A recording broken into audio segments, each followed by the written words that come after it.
Assalamualaikum warahmatullahi wabarakatuh.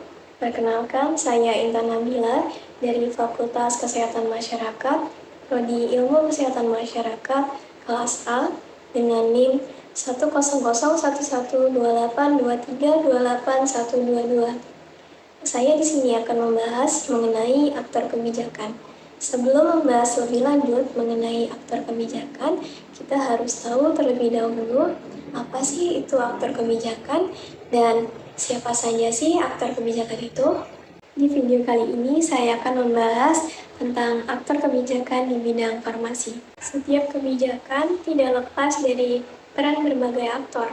Aktor dalam kebijakan dapat berarti individu-individu atau kelompok-kelompok di mana para pelaku ini terlibat dalam kondisi tertentu sebagai suatu subsistem kebijakan. Menurut Howlett dan Ramesh, aktor-aktor dalam kebijakan terdiri atas 5 kategori, yaitu yang pertama sebagai aparatur yang dipilih atau elected official, yaitu berupa eksekutif dan legislatif. Yang kedua, aparatur yang ditunjuk atau appointed official sebagai asisten birokrat, biasanya menjadi kunci dasar dan sentral figur dalam proses kebijakan atau subsistem kebijakan. Yang ketiga, kelompok-kelompok kepentingan atau interest group. Pemerintah dan politikus seringkali membutuhkan informasi yang disajikan oleh kelompok-kelompok kepentingan guna efektivitas pembuatan kebijakan atau untuk menyerang oposisi mereka. Yang keempat, organisasi-organisasi penelitian atau research organization berupa universitas, kelompok ahli atau konsultan kebijakan.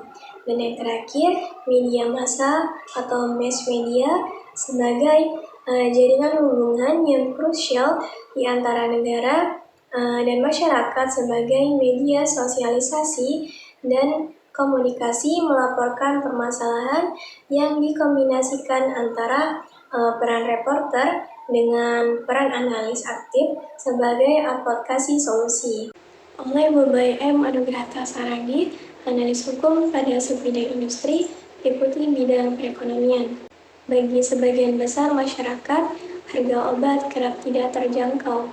Kondisi tersebut dapat membuat hak masyarakat terhadap akses pengobatan jadi terhambat karena tidak semua warga memiliki asuransi kesehatan. Hal tersebut disebabkan bahan baku obat masih harus didatangkan dari luar negeri. Saat ini terdapat 206 industri farmasi yang mendominasi pangsa pasar obat nasional, tetapi 95% bahan baku pembuatan obat tersebut masih diimpor. Sehubung dengan hal tersebut, pada tanggal 8 Juni 2016, Presiden telah mengeluarkan Instruksi Presiden Nomor 6 Tahun 2016 tentang percepatan pengembangan industri farmasi dan alat kesehatan.